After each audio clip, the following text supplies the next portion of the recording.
Hey guys, today we are going to get access of a firewall UI in ENSP। तो सबसे पहले हमें कुछ चीज़ें समझ लेनी चाहिए कि इसके लिए हमें पहले क्या क्या चीज़ें चाहिए। पहले तो एक चीज़ ये कि ENSP आपके पास होना चाहिए। दूसरा ये कि वर्चुअल बॉक्स होना चाहिए, लेकिन जो इसको सपोर्ट करता हो ENSP को। अक्सर आपने देखा होगा जब हम ENSP को रन करते हैं तो हमें एक एरर शुरू में आता है कि आपका वर्चुअल बॉक्स सपोर्ट नहीं करता। तो उससे बचने का तरीका आप क्या है, वीडियो के नीचे भी लिंक होगा, उसे कहते हैं कि जो सा आपने स्पेशल वर्चुअल बॉक्स करना है। जैसे कि आप देख सकते हैं मेरे पास अभी इंस्टॉल्ड है, मैंने तो स्पेसिफिक उसके लिए वर्जन किया हुआ है। आपके पास अगर वर्चुअल बॉक्स है तो एक पहले कोशिश करें सेफ़ रहने के लिए आप उसे अनइंस्टॉल कर दें। उसके बाद आपने इंस्टॉल कौन सा करना है, इंस्टॉल आपने ये करना है जो हमें लैब के अंदर दिया गया था फोल्डर।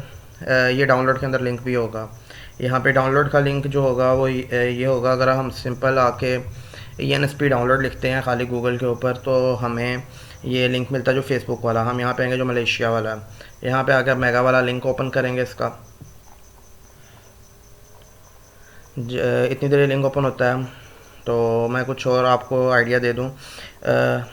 ये जो हमारे पास वर्चुअल बॉक्स का वर्जन है इसे ऑटोमेटिकली वो डिटेक्ट कर लेता है, क्योंकि जो ENSP का ऑफिशियल है वो हमारे पास सेटअप नहीं, जो सेटअप है उसके हिसाब से जो वर्जन उस वक्त था वर्चुअल बॉक्स का, दोनों आपस में सपोर्ट करते हैं। इसलिए हम ये वाला वर्चुअल बॉक्स यूज़ कर रहे हैं, क्योंकि जो हमारी फायरवॉल से कुछ चीज़ें चलती हैं वर्चुअली बैकएंड पे चल रही होती हैं। अगर कभी आप वर्चुअल बॉक्स ओपन करें, जब हम कोई भी अपनी डिवाइस रन करते हैं तो किसी ना किसी हद तक वो पीछे वर्चुअल बॉक्स के अंदर भी ओपन हो रही होती हैं। तो अब जैसे कि आप देख सकते हैं लिंक ओपन हो गया है। तो आमतौर पे हम ये डाउनलोड करते हैं ये वाला ऑल इन वन वाली ENSP। आपने एक तो ये डाउनलोड कर लेना ऑल इन वन, जैसे कि आप देख सकते हैं मेरे पास ये डाउनलोड हुआ पड़ा है। आपने सिर्फ इसके ऊपर डबल टैप करना है तो ये खुद बहुत डाउनलोड शुरू हो जाएगा। उसका जब आप डाउनलोड कर लेंगे तो आपके पास ये फोल्डर आ जाएगा, इसके अंदर ये सारे टूल्स हैं। तो आपने जैसे कि आपने ENSP पहले डाउनलोड कर लिया, ये भी वायरशार्क भी होगा और विन पी कैप भी होगा। वर्चुअल बॉक्स को आपने इसलिए इंस्टॉल नहीं किया होगा यार मेरे पास पहले वर्चुअल बॉक्स है, मुझे ज़रूरत नहीं, इसलिए आपने पहले वाला वर्चुअल बॉक्स डिलीट करके पहले ये वाला एक तो वर्चुअल बॉक्स इंस्टॉल करना है। दूसरी चीज़ की जो हमने फायरवॉल के ऊपर काम करना है वो हमने 6000 सीरीज़ वाली के ऊपर करना है। तो आपने जब ये फाइल डाउनलोड कर लीजिए फिर आप ये भी कर लीजिएगा साथ ही साथ हैं। ये USG 6000 सीरीज़ का है वर्जन, इसके ऊपर भी डबल टैप कीजिएगा, ये डाउनलोड हो जाएगी। तो हमारे पास जैसा कि देखते हैं मेरे पास ये आ रहा है, ये असल में WinRAR फाइल होगी, यानी कि जिप फाइल होगी, उसे आपने एक्सट्रैक्ट कर लेना है। तो ये आपको फाइल आ जाएगी साथ हैं। एक ये हो गया। उसके बाद हम अपना ENSP ओपन कर लेंगे। अच्छा, उसके बाद उससे पहले बल्कि एक चीज़ और देख लेते हैं कि ना हमें लूप बैक अपना अडॉप्टर भी सेट करना है। लूप बैक का सीन क्या होता है, हम इसलिए करते हैं क्योंकि हमारे पास कोई डिवाइसेस वो अवेलेबल है नहीं, हमने वर्चुअली सारा काम टेस्टिंग पर्पस के लिए करना है। तो हम वर्चुअली अपना एक अडाप्टर सेट करते हैं। आमतौर पे तो नेट से एक्सेस होते हैं, तो ये वर्चुअली हम एक अडाप्टर सेट करते हैं जिसके ऊपर हम टेस्टिंग कर सकें। तो उसके लिए हमें सबसे पहले, क्योंकि अगर फायरवॉल आपको ये जो फायरवॉल मेरे पास यहाँ अवेलेबल है कहते हैं, मुझे अगर इसका UI का मतलब ये इसका लॉगिन पेज वगैरह यहाँ पे मुझे वेब के ऊपर शो हो, तो उसे एक्सेस करने के लिए सबसे पहले हमें एक लूप बैक अडाप्टर सेट करना पड़ता है। तो वो कैसे करेंगे, तो सबसे पहले वो देख लेते हैं। हाँ, आपने सिंपल यहाँ का किसी भी तरीके से जिस तरह आपको इजी लगे, मैं इधर से आया, अपने फोल्डर्स के अंदर यहाँ दिस PC लिखा है, आप इस पर राइट क्लिक करें, मैनेज के अंदर जाएं, जहाँ पे डिवाइस मैनेजर होता है हमने वहाँ पे जाना चाहते हैं। हमने असल में नेटवर्क का एक अडाप्टर वहाँ पे इम्प्लीमेंट करना चाहते हैं। सो ये हमारे पास जैसे कि डिवाइस मैनेजर आ गया। डिवाइस मैनेजर के बाद आने के बाद ये आप डायरेक्ट यहाँ से भी वैसे आ सकते हैं, एक्शन में आए, बल्कि एक मिनट नहीं, पहले ठीक है, डिवाइस मैनेजर पे आने के बाद आपने यहाँ पे एक बार टैप कर देना ताकि ना यहाँ ऑप्शंस आ जाती हैं। फिर आप जब आप फिर एक्शन में आएंगे, यहाँ आ जाएगा ऐड लेगेसी हार्डवेयर, इसके ऊपर आपने क्लिक करना है। यहाँ से आप नेक्स्ट करेंगे, यहाँ से सेकंड ऑप्शन को आप सेलेक्ट करेंगे, फिर नेक्स्ट करेंगे। उसके बाद आप यहाँ पे आएंगे, देखेंगे नेटवर्क अडाप्टर कहाँ, आप सिंपल NB लिखेंगे तो आपको वैसे वहाँ ले जाएगा। नेटवर्क अडाप्टर के ऊपर एक बार दोबारा टैप कर देते हैं। उसके बाद हम नेक्स्ट करेंगे, नेक्स्ट के बाद हम थोड़ी देर यहाँ वेट करेंगे।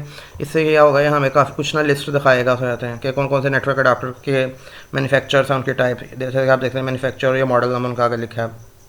हमने यहाँ से माइक्रोसॉफ्ट का सिलेक्ट करना है, तो माइक्रोसॉफ्ट ये आ गया। माइक्रोसॉफ्ट पे क्लिक करेंगे, माइक्रोसॉफ्ट क्लिक करने के बाद तो माइक्रोसॉफ्ट के मॉडल्स आना शुरू होंगे। यहाँ पे हम लास्ट में आएंगे, थर्ड लास्ट जो होगा यहाँ से, थर्ड लास्ट नहीं बल्कि सेकंड लास्ट, सेकंड लास्ट जो है इसके ऊपर हम क्लिक करेंगे, जो KM टेस्ट लूप अडॉप्टर है इसके ऊपर अब आगे हम नेक्स्ट करेंगे। और उसके बाद आप नेक्स्ट करेंगे तो ये खुद ब खुद ऐड हो जाएगा एक दो बार, क्योंकि पहले मेरा ऐड है इसलिए मैं इसे दोबारा करना ही चाह रहा। आगे आप फिनिश कर देंगे तो ये आपके पास ऐड हो जाएगा। मैं वैसे कैंसिल करूँ, आपने नेक्स्ट करना होगा। आप जैसे कि देख सकते हैं कि ना यहाँ पे थर्ड नंबर पे आप देखते हैं मेरे पास एक आ रहा है। मेरे और भी काफ़ी सारे क्योंकि VPN वगैरह चलती है तो उसकी वजह से यहाँ काफ़ी सारे नेटवर्क अडॉप्टर आ रहे हैं। जो आपके देखने वाली चीज़ है ये है कि ये था KM टेस्ट के नाम से लूप बैक अडॉप्टर। तो लूप बैक अडॉप्टर हमारा यहाँ पे ऐड हो चुका है। अब उसके बाद अब हमने इसे कुछ IPs भी देने हैं जो टेस्टिंग पर्पज़ के लिए हम दे रहे हैं। अब इधर IP कौन से हम देंगे हमारे पास 3 क्लासें आमतौर पर हम यूज़ करते हैं, A B C IP addresses की। हर क्लास के अंदर कुछ ना कुछ रेंजेस होती हैं जो प्राइवेट IP एड्रेस होते हैं। जैसे कि फर्स्ट A क्लास के अंदर हमारे पास 10.0.0.0 के अंदर जो भी हम देंगे, ये जो सीरीज़ है इसके अंदर हमारे जो IP एड्रेस होते हैं ये सारे प्राइवेट होते हैं। B क्लास के अंदर 172 की जो सीरीज़ है रहते हैं 172 भी हो गई, और आई थिंक और उधर से C क्लास में हमारे पास 192 आ गई रहते हैं। तो वो वाले हम IP से दे सकते हैं इन्हें रहते हैं फॉर टेस्टिंग पर्पज़। तो उन्हें IP कैसे देंगे, आप यहाँ पे आके राइट क्लिक करें, यहाँ से open network and internet setting. उसके बाद हम यहाँ पे आएंगे चेंज अडॉप्टर ऑप्शन पे। अडॉप्टर ऑप्शन पे आने के बाद हमने देखना हमारा लूप बैक कौन सा है। मैंने इसे वैसे असल में नाम इसका चेंज किया हुआ है, पर यहाँ पे हो सकता है नाम कुछ और आ रहा होगा, लूप बैक नहीं होगा। पर पहचान कैसे करनी है हमारा कौन सा है, तो ये आप देखिएगा जिसके नीचे यहाँ पे लिखा हो Microsoft KM test loop back का। ठीक हो गया, आपने इसके ऊपर क्लिक करना। आप इसे रीनेम भी कर सकते हैं अपनी मर्जी से, जो आपको आसान लगे रहते हैं। मैंने इसे पहले रीनेम लूप बैक के नाम से किया हुआ है। आपने इसे प्रॉपर्टीज़ में आ जाना है। प्रॉपर्टीज़ में आने के बाद उसे कहते हैं आपने यहाँ पे आना TCP/IPv4 के अंदर। यहाँ पे आके आपने इसे सिंपली IP देनी है, ऑटोमेटिकली होगा। आपने स्टैटिक के ऊपर करना है, यानी use the following IP address. यहाँ पे अब मैंने एक स्टैटिक IP दे दी, स्टैटिक एक तो IP दी और वो भी क्लास C की प्राइवेट IP एड्रेस। इसे मैंने दे दिया 192.168.0.2। इसका जैसे कि आपको सबको बता सकते हैं जो इसका सबनेट मास्क है वो आ गया, और यहाँ पे हमारे पास जो डिफ़ॉल्ट गेट है वो मैंने उसे दे दिया। यहाँ से हम उसे ओके करेंगे और फिर क्लोज कर देंगे। यहाँ पे जब आप करेंगे आप देखिएगा अभी मेरे पास तो यहाँ नेटवर्क 3 लिखा आ रहा है। अगर आपके पास नहीं भी आ रहा तो टेंशन लेने की कोई बात नहीं, यहाँ पे अनआइडेंटिफाइड भी लिखा आ रहा होगा तो वेल एंड गुड है। उसके बाद मस्ट है कि ये सेटिंग करने के बाद जब आप ये अडॉप्टर की सेटिंग कर दें उसके बाद मस्ट है कि आप इसे रीस्टार्ट करें। अगर आप रीस्टार्ट नहीं करेंगे ना तो आपको इशू ये आएगा कि जब हम यहाँ पे ENSP के अंदर हम अपना लूप बैक का अडॉप्टर सेट करने आएंगे। फॉर एग्जांपल मैं आपको थोड़ा सा आइडिया भी देता हूँ। मान के चलें हम यहाँ पहले फायरवॉल में आए, एक हमने फायरवॉल लगाई, उसके बाद हम यहाँ अपना एक क्लाउड सेट कर देंगे क्योंकि हमने क्लाउड के ज़रिए से एक्सेस करेंगे।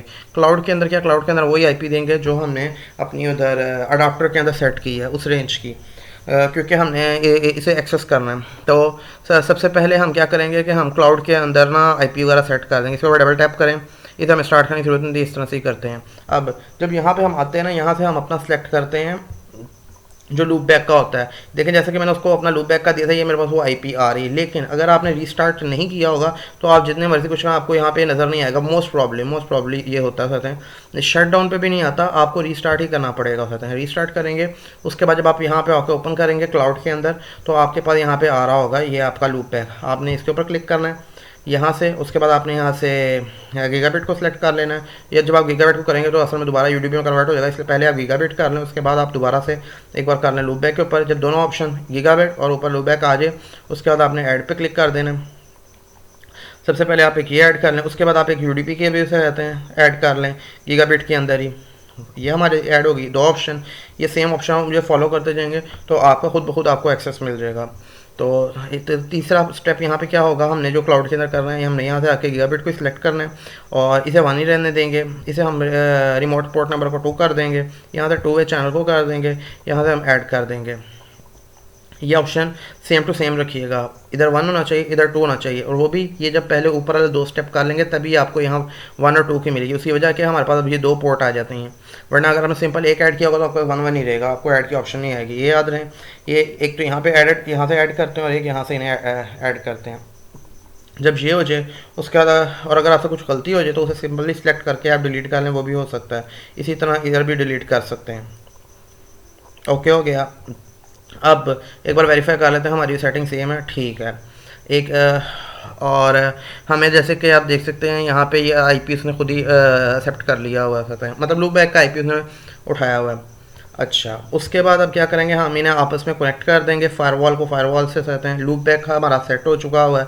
सिंपली हम यहाँ पे आएंगे, फायरवॉल को सिलेक्ट करेंगे, कहते हैं मतलब के केबल को सिलेक्ट करेंगे, गीगाबिट की हम कनेक्शन देंगे, यहाँ पोर्ट 2 देंगे, यहाँ पे हम 0/0 का दे देंगे। उसके बाद अब हमने एक तो ये कि इसे स्टार्ट भी कर लें।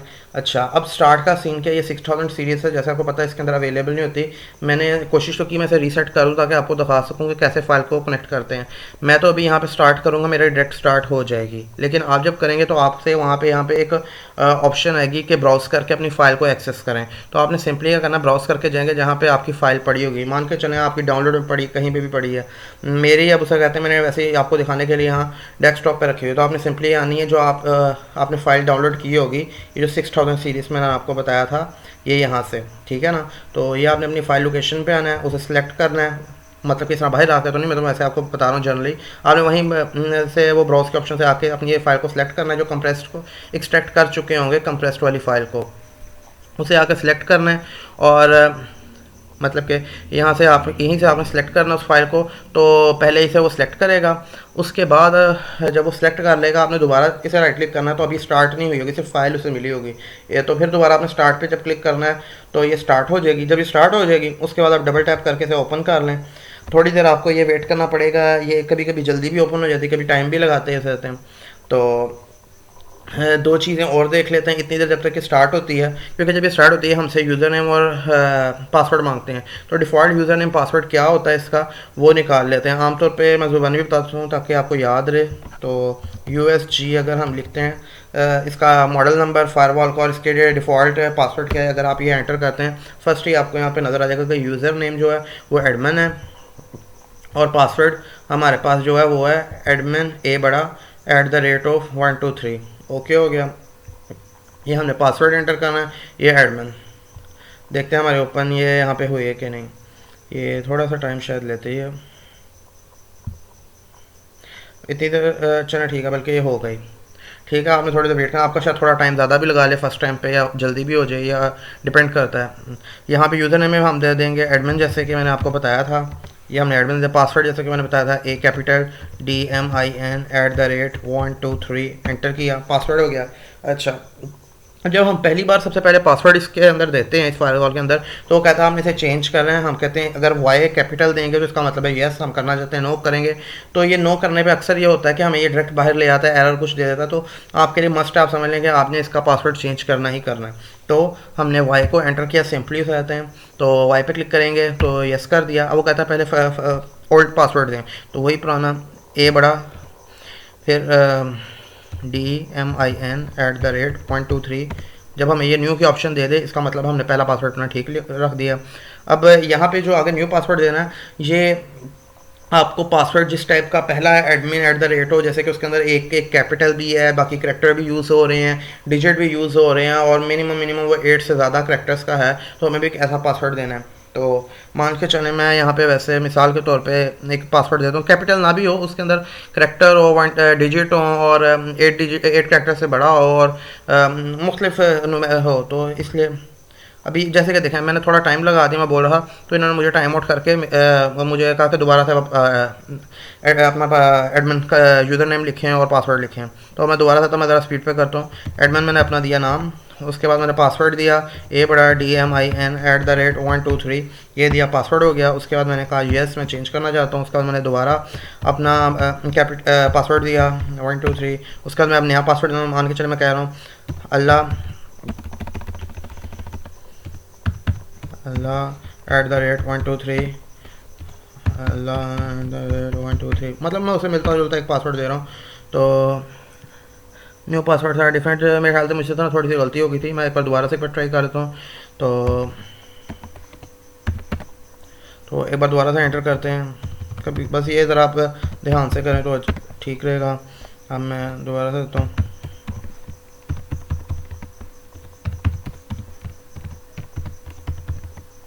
ठीक है, देखा ना, पासवर्ड हमारा न्यू सेट हो चुका है। तो एक काम हमें करना ये है कि हम इसे एक बार सेव कर लेते हैं ताकि हमारी सेटिंग सेव रहे। तो सिंपली आपने सेव की यहाँ कमांड दे देनी है। सेव लिखेंगे इसी मोड के अंदर, वो कहेगा आपने करना सेव, मैं कहा यस। उसके बाद वो हमें सेव कर देगा कॉन्फ़िगरेशंस को, पासवर्ड भी हमारा वो सेट कर देगा। अब सिंपली मैं वैसे सिस्टम व्यू में आएंगे, दूसरे मोड में नाम चेंज कर देते हैं, ये ज़रूरी नहीं, ऑप्शनल है स्टेप, ये वैसे मैं खुद ही चेंज कर रहा हूँ। हमने यहाँ पे अपना फायरवॉल का नाम दे दिया। अब हमने क्या करना है कि ना हमें आईपी सेट करनी है इसके लिए, और वो भी कौन सा हमारा इंटरफेस है। इंटरफेस कैसे चेक करते हैं, हम यहाँ पे सिंपल आते हैं, लाइट्स ग्रीन के ऊपर क्लिक करते हैं, तो हमें क्लिक नहीं मतलब कि माउस को सिर्फ होवर कराते हैं तो ये हमें खुद बहुत शो करता है। जैसे कि आप देख सकते हैं गीगाबिट 0/0/0 है। तो हमने क्या करना है, हम आएंगे पहले अपने इंटरफेस के ऊपर, हम ये सिस्टम व्यू मोड के अंदर आ चुके हैं। यहाँ पे हम सिंपल लिखेंगे इंटर टैब, इंटरफेस आगे जी लिखेंगे गीगाबिट, फिर लिखेंगे 0/0/0, एंटर किया। उसके बाद हमने आईपी एड्रेस देना, लिखेंगे आईपी, फिर आगे लेंगे एड्रेस। आगे हमने अब आईपी जो देना है उसी क्लास का देना है जो हमने दूसरी जगह दिया हुआ था, हमने अपना जो लूप बैक के अंदर दिया था, ठीक है ना। तो अब हम यहाँ पे आईपी देंगे।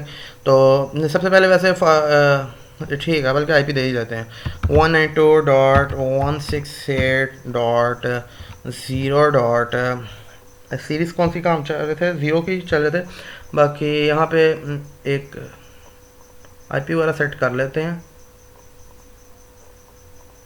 कभी कभी ना या वैसे ऑटोमेटिक भी आईपी उठा लेता, ज़रूरी नहीं होता हमें आईपी देना।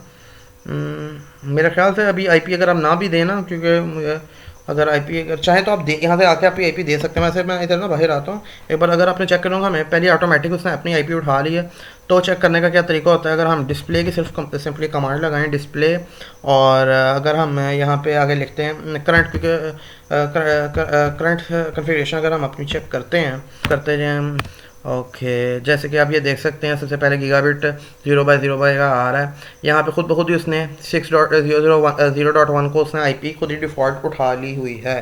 तो हमने ऐसा रहते हैं, सिंपली ऐसा रहते हैं, यानी हमें आईपी तो उसने दे दी हुई है खुद, तो हमें की ज़रूरत नहीं। हम सिंपली ना एक, क्योंकि अभी रन कर रहे हैं तो हम चाह रहे हैं कि सारी परमिशन दे दें, तो सारी परमिशन देनी है, इसलिए हम ना सिंपली उसे करेंगे, दोबारा से आएंगे उसी इंटरफेस के अंदर हम ना उसे कुछ परमिशन दे देंगे। दरअसल दूसरे मोड में जाकर करेंगे फिर जाएगा।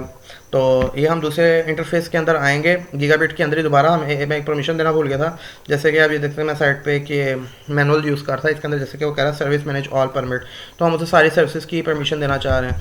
सर्विस मैनेज ऑल परमिट, यही है, ये एंटर कर देंगे। ये देने के बाद कंट्रोल देकर मैं यहाँ पर बाहर आ गया। ओके उसके बाद सिंपली आपने क्या करना है, आपने हमारा एक बार थोड़ा सा रिकैप कर लेते हैं। हमने अपना लूप बैक अडॉप्टर सेट किया, रीस्टार्ट किया कंप्यूटर को। उसके अलावा जो पहले मैंने सॉफ्टवेयर बताए थे वो समझ लें, अगर आपने इंस्टॉल कर लिए हुए हैं तो हमने क्लाउड लिया। उसके बाद अपनी फायरवॉल लगाई, फायरवॉल को स्टार्ट किया कहते हैं, उसकी लोकेशन दी अगर अब आपने जो डाउनलोड किया है। जब ये स्टार्ट हो गई क्लाउड में, हमने आके अपना एक तो ये हमने अपना लूप बैक सेट किया था, उसका यूडीपी एक पोर्ट दी थी। उसके बाद आके हमने यहाँ से अपना ये add two way channel add कर लिए थे, 2 पोर्ट 1 और 2 दे के। उसके बाद हमने इन्हें आपस में सेलेक्ट कर दिया हुआ था एक पोर्ट के ज़रिए, और इसके अंदर आके हमने कॉन्फ़िगरेशन के अंदर आईपी कुछ नहीं दिया, बस आके इसकी गीगाबिट 0/0 के ऊपर आके हमने क्या किया, सर्विस मैनेज ऑल परमिट कर दिया। जब सब कुछ ये डन हो जाए उसके बाद हमने सिंपली आना चाहते हैं और अपना आईपी का इंटरफेस को एक्सेस करने की कोशिश करनी है। तो उसे एक्सेस कैसे करेंगे, जो हमारा उसे कहते हैं हमने डिफ़ॉल्ट गेटवे कह लें, डिफ़ॉल्ट गेटवे भी कह सकते हैं। और हमने जो अपना यहाँ पे आईपी दिया हुआ है इसका फायरवॉल का, जैसे कि मैंने अभी आपको थोड़े पहले दिखाया भी था। अगर हम यहाँ पे आके करते हैं डिस्प्ले करंट कॉन्फ़िगरेशन, टैप पास, ये जो आ रहा है आईपी, ये हम इससे हम एक्सेस करेंगे। तो आपने सिंपली क्या करना है, आके लिखेंगे, क्योंकि अच्छा और दूसरी बात ये कि अब हमने सर्विस मैनेज ऑल परमिट किया ना, तो उससे होगा क्या, हमें HTTPS की भी एक्सेस वो दे देगा। ठीक हो गया ना। तो मैं जैसे कि मैं इसी को फॉलो ज़रा करता हूँ, मैंने ये आईपी रखा था, तो सिंपली आके अगर मैं रखता हूँ, अगर पोर्ट नंबर आगे नहीं देखते तो देखें क्या करता है, खाली पोर्ट के बगैर हमें जाने देता है कि नहीं सकते हैं। एक ये इसे भी रन करते हैं बैक एंड पे, और एक पोर्ट के साथ भी कर लेते हैं, देखते हैं कौन से को रन करता है। मेरे ख्याल से वो पोर्ट को मांगता है, उसने एक डिफ़ॉल्ट पोर्ट सेट की हुई है अपनी, देखा ना, पोर्ट नंबर देना ज़रूरी है। तो आपने शुरू में लिखना है ये, मैं इस का भी वैसे लिंक साथ शेयर कर दूंगा, आपने वैसे इस डॉक्यूमेंट का भी आपने HTTPS:// और उसके बाद 192.168.0.1 आगे पोर्ट नंबर 8443 देना है। यहाँ पे जो आईपी है वो आप अपनी मर्ज़ी का कुछ भी दे सकते हैं, लेकिन याद रहे कि कहते हैं ये वो जो एक तो ये आपके डिफ़ॉल्ट गेटवे के अंदर हो सकते हैं और दूसरा ये कि यही आपके से फायरवॉल को मिला हो। ठीक हो गया। तो यहाँ से अब हम आएंगे एडवांस के अंदर। एडवांस में आने के बाद क्योंकि ये थोड़ा सा, क्योंकि लोकल जब नेटवर्क पे हम काम करते हैं क्रोम एक वार्निंग के तौर पे देता है, तो जैसे ही हम करेंगे प्रोसीड अनसेफ के ऊपर तो ये सिंपली हमें हमारे यहाँ पे ले जाएगा इंटरफेस पे। यहाँ पे आके हम सिंपली नाम देंगे। अच्छा, अब यहाँ पे यूज़र नेम हम क्या देंगे, वो जो मैंने आपको यहाँ पे बताया था डिफ़ॉल्ट हमारा ये यहाँ पे दिया हुआ था, ठीक है ना। तो हम आके यहाँ पे देंगे एडमिन, लेकिन उसके बाद हमने पासवर्ड अपना चेंज कर दिया था, तो जो आपने न्यू पासवर्ड दिया था अब आप वो देंगे, ना कि डिफ़ॉल्ट वाला। यूज़र ने मैंने डिफ़ॉल्ट रहने दिया था, पासवर्ड चेंज कर दिया था। तो अब मैं यहाँ आके अपना पासवर्ड देता हूँ, तो ये हमें इसकी एक्सेस मिल जाएगी। बाकी यहाँ पे एक ब्रीफ सा सेटअप है वो आप कर सकते हैं। बाकी ये सिर्फ थी वीडियो कि आप कैसे अपने यूआई को एक्सेस करते हैं, जो इंटरफेस है फायरवॉल का ENSP को यूज़ करते हुए। ओके हो गया, आज के लिए इतने ही। अगली वीडियो में फिर रहते हैं हम डिस्कस करेंगे कि किस तरह से इसकी बाकी कॉन्फ़िगरेशन की जाती हैं। मुख्तलिफ बेसिक है SCNP के लिए सिक्योरिटी की बेसिक्स, मतलब के बेसिक लैब्स कैसे परफॉर्म इसके ऊपर की जाती हैं, तो उसके बारे में डिस्कस करेंगे। Hope you enjoy the video.